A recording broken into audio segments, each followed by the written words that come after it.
Welcome to my channel learn with Shweta. आज का हमारा ये वीडियो का सेकंड पार्ट है पॉलिटिकल साइंस क्लास 12 का chapter 1 challenges of nation building. इससे पहले हम इस चैप्टर के बारे में पढ़ चुके हैं कि इसके अंदर हम क्या पढ़ने वाले हैं। 3 चैलेंजेस के बारे में हम इसमें पढ़ने वाले हैं, जिसमें से कि हमारा पहला चैलेंज है नेशन बिल्डिंग, दूसरा है डेमोक्रेसी इस्टेब्लिश करना और तीसरा है ensure development and wellbeing of the entire society. यानी कि हमें सिर्फ कुछ सेक्शन का डेवलपमेंट नहीं करना, हमें सारी सोसाइटी का डेवलपमेंट करना है। इसके अंदर हमने 2 नेशन थ्योरी के बारे में पढ़ा, जिसमें कि इंडिया और पाकिस्तान का हमने डिवीज़न देखा, जो कि रिलीजियस मेजॉरिटी के बेसिस पे हुआ था और इसकी वजह से 4 प्रॉब्लम्स भी आई थी। फर्स्ट प्रॉब्लम जो थी वो था नो सिंगल बेल्ट, कोई भी सिंगल बेल्ट नहीं था मुस्लिम मेजॉरिटी का, और सारे मुस्लिम मेजॉरिटी जो थे वो पाकिस्तान के पार्ट नहीं बनना चाहते थे। जैसे कि हमने एग्जाम्पल भी देखा था खान अब्दुल गफ़ार खान का, जो कि एक फ्रंटियर गांधी के नाम से भी जाने जाते थे और वो लीडर थे नॉर्थ वेस्टर्न फ्रंटियर प्रोविंस के, पर उनकी बात को ना मान के उनको पाकिस्तान के साथ मर्ज कर दिया गया। और तीसरी प्रॉब्लम के बारे में हमने पढ़ा था कि 2 मुस्लिम मेजॉरिटी प्रोविंस थी, जिसका नाम था पंजाब और बंगाल, जिसको कि बाइफरकेट कर दिया गया था on the basis of religious majority. और चौथा प्रॉब्लम हमने पढ़ा था कि इंडिया और पाकिस्तान दोनों साइड में जो माइनॉरिटीज़ यानी कि पाकिस्तान की तरफ से हिंदू और सिख्स जो थे इजी टारगेट ऑफ अटैक थे, और इंडिया में जो मुस्लिम लोग थे वो इजी टारगेट ऑफ अटैक थे। और इसमें हमने ये भी पढ़ा था कि लाहौर, अमृतसर और कोलकाता जो है कम्युनल जोन्स में डिवाइड हो गए थे और बहुत सारी वुमेंस मर गई थी और बहुत सारे लोगों की डेथ हो गई थी। इनको जब ये डिवीज़न चल रहा था, पार्टीशन चल रहा था, तो रिफ्यूजीज़ कैंप भी बनाए गए थे जिसके अंदर लोग आके रहते थे, उन्हें सारी सुविधाएं प्रोवाइड होती थी। और राइटर, पोइट्स और फिल्म मेकर्स जो थे वो अपने व्यूज़ को एक्सप्रेस करते थे शॉर्ट स्टोरीज़, नॉवेल्स, पोएम्स और फिल्म्स में। इंडिया और पाकिस्तान के डिवीज़न को डिस्क्राइब करा जाता है डिवीज़न ऑफ हार्ट्स। तो आइए हम देखते हैं अपना आज का टॉपिक। ये था हमने जो फर्स्ट वीडियो में पढ़ा था। आज हम पढ़ेंगे इंटीग्रेशन ऑफ प्रिंसली स्टेट्स। इसके अंदर एक और पॉइंट है कि 1951 में जब पार्टीशन हो गया था उसके बाद भी 12% की पॉपुलेशन मुस्लिम पॉपुलेशन जो थी वो 12% अब भी इंडिया में थी पार्टीशन के बाद भी। तो आज का हमारा टॉपिक है integration of princely states. There were 2 types of provinces in British India. The first is the British Indian province and second is princely states. इसके अंदर बोला गया है कि ब्रिटिश इंडिया के 2 प्रोविंस थे, पहला था ब्रिटिश इंडिया प्रोविंस और दूसरा था princely states. British India province जो था वो डायरेक्टली कंट्रोल करा जाता था ब्रिटिश गवर्नमेंट के द्वारा, और प्रिंसली स्टेट्स जो थे वो रूल करे जाते थे प्रिंसेस के द्वारा, और वो कुछ कंट्रोल जो है अपने इंटरनल अफेयर्स के ऊपर एंजॉय करते थे। प्रिंसली स्टेट्स को ब्रिटिश को सुप्रीमेसी एक्सेप्ट करना पड़ता था, सुज़ेरेनिटी और पैरामाउंटेसी ऑफ ब्रिटिश क्राउन। उनके पास 1/3 लैंड एरिया था जो कि कवर करता था princely states. Immediately after independence there were almost 565 princely states, many of them join Indian union. Independence के बाद 565 प्रिंसली स्टेट्स जो थे वो लीगली इंडिपेंडेंट हो गए थे। इसके अंदर 4 हम स्टेट्स के बारे में हम पढ़ने वाले हैं कि क्या प्रॉब्लम्स फेस हुई इन सब में, जिसमें हम ट्रैवनकोर के बारे में पढ़ेंगे, हैदराबाद के बारे में पढ़ेंगे, कश्मीर और मणिपुर। कश्मीर के बारे में हम चैप्टर 8 में पढ़ेंगे। इसमें सिर्फ इस चैप्टर में हम ट्रैवनकोर, हैदराबाद और मणिपुर के बारे में पढ़ेंगे। तो आइए देखते हैं क्या क्या प्रॉब्लम्स आई। जो ट्रैवनकोर के रूलर थे उन्होंने अनाउंस कर दिया था इंडिपेंडेंस का, और जो हैदराबाद के निज़ाम्स थे यानी कि हैदराबाद के जो रूलर होते हैं जो रूल करते हैं उनको निज़ाम्स बोला जाता था, उन्होंने भी इंडिपेंडेंस अपना घोषित कर दिया था कि हम आज़ाद हैं। पर जो भोपाल के नवाब्स थे, नवाब्स मतलब कि जो वहाँ रूल करते थे भोपाल पे, उन्हें नवाब्स कहा जाता था। उन्होंने कॉन्स्टिट्यूएंट असेंबली को ज्वाइन करने से मना कर दिया था। आइए अब देखते हैं गवर्नमेंट्स अप्रोचेस। इसके अंदर एक और पॉइंट है, इंडिया की इंडिपेंडेंस का एम था, 3 एम था इंडिया की इंडिपेंडेंस का। पहला था यूनिटी, दूसरा था सेल्फ डिटर्मिनेशन और तीसरा था डेमोक्रेसी।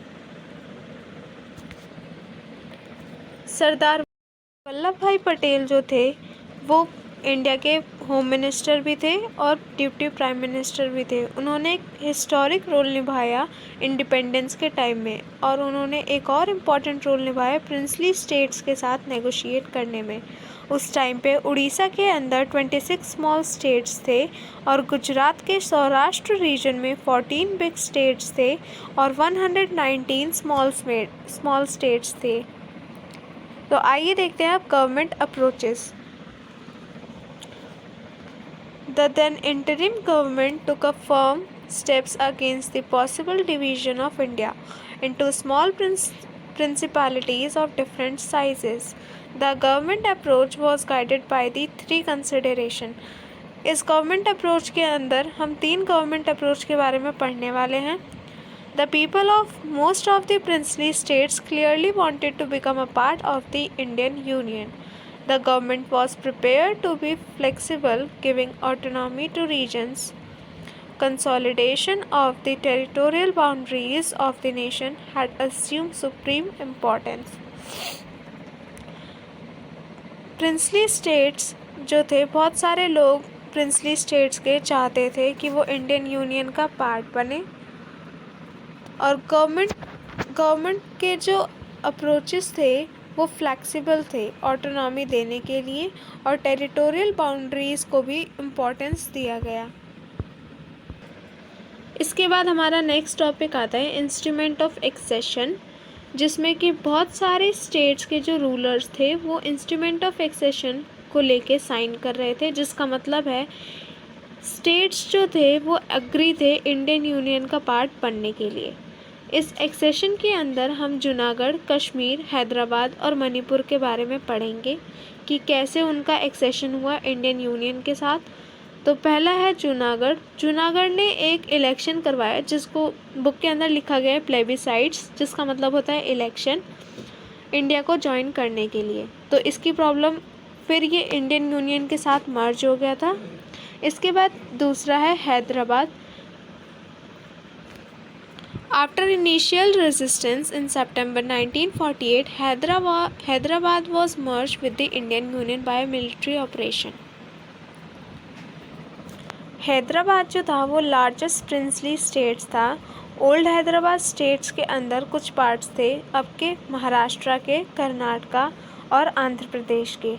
वहाँ के रूलर जो वहाँ राज करते थे उनको निज़ाम्स का टाइटल दिया जाता था, जो कि दुनिया में सबसे रिचेस्ट मैन माने जाते थे।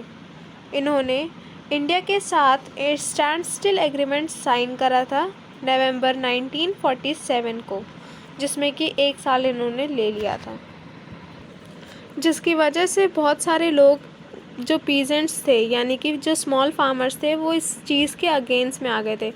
उन्होंने तेलंगाना में विद्रोह करा। इसके साथ साथ वुमेन जो थी वो भी जुड़ने लगी और हैदराबाद जो है वो एक नर्व सेंटर बन गया इस मूवमेंट का।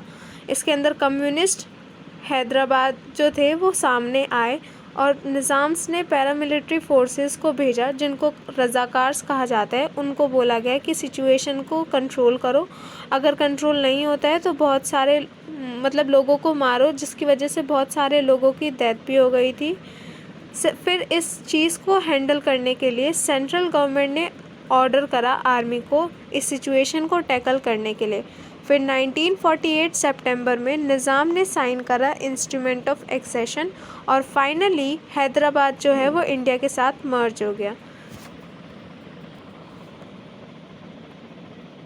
और तीसरा था मणिपुर, जिसके अंदर जो वहाँ का रूलर था उसका नाम था महाराजा बोध चंद्र सिंह।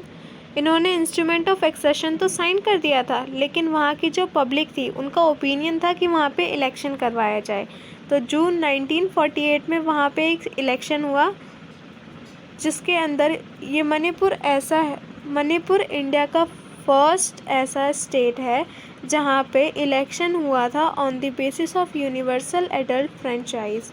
महाराजा ने फिर मर्जर एग्रीमेंट भी साइन करा सितंबर 1949 को और फाइनली इंडिया का पार्ट बन गया मणिपुर। इसके बाद हमारा नेक्स्ट टॉपिक आता है and the last one, reorganisation of the states. ये हमारा लास्ट टॉपिक है इस चैप्टर का कि कैसे जो है स्टेट्स को रीऑर्गेनाइज करा गया था। During national movement of Indian National Congress recognise the demand of the reorganisation on the linguistic basis. National movement के टाइम में इंडियन नेशनल कांग्रेस ने रिकॉग्नाइज करा था और डिमांड करा था स्टेट्स की रीऑर्गेनाइजेशन का लैंग्वेज के बेसिस पे। After independence this idea was postpone because the memory of partition was still fresh and fate of the princely states had not been decided.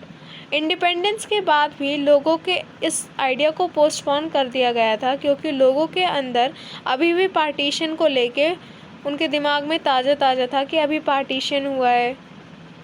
After a long movement in December 1952, Andhra Pradesh was created on linguistic basis. Linguistic के basis पे आंध्र प्रदेश को बनाया गया जिसके अंदर बहुत सारी problems भी आई थी। यहाँ पे एक विशाल आंध्रा मूवमेंट भी चलाया गया था आंध्र प्रदेश को सेपरेट एक स्टेट बनाने के लिए, जिसमें कि पोट्टी श्रीरामुलु जो कि कांग्रेस के लीडर थे और उनको वेतरान गांधीयन के नाम से भी जाना जाता था। 56 डेज़ के अंदर इनकी डेथ हो गई थी जिसकी वजह से बहुत बड़ी मात्रा में हिंसा हुई, बहुत सारे लोग गए थे, इंजर्ड हो गए थे। और दिसंबर 1952 में प्राइम मिनिस्टर के अंडर आंध्र प्रदेश को एक सेपरेट स्टेट बना दिया गया था। नागपुर सेशन जो है कांग्रेस का 1920 में हुआ था। आंध्र प्रदेश की फॉर्मेशन की वजह से बाकी जो स्टेट्स थे वो भी सोच रहे थे कि हमारा सेपरेट एक स्टेट होना चाहिए, तो वो लोग भी अपने डिमांड को सामने रख रहे थे, जिसके अंदर सेंट्रल गवर्नमेंट ने अपॉइंट करा था स्टेट रीऑर्गेनाइजेशन कमीशन को 1953 में। इनको बोला गया कि बाउंड्रीज़ को ड्रॉ करा जाए on the basis of language. और स्टेट रीऑर्गेनाइजेशन ने जब अपनी रिपोर्ट दिखाई 1955 में तो रिपोर्ट को एक्सेप्ट करा गया और उनको बाकी स्टेट्स जो थी इसके अंदर 14 स्टेट्स और 6 यूटीज़ बनाए गए थे और स्टेट रीऑर्गेनाइजेशन कमीशन को स्टेट रीऑर्गेनाइजेशन एक्ट बना दिया गया 1956 में। तो इसी के साथ हमारा चैप्टर होता है ख़त्म।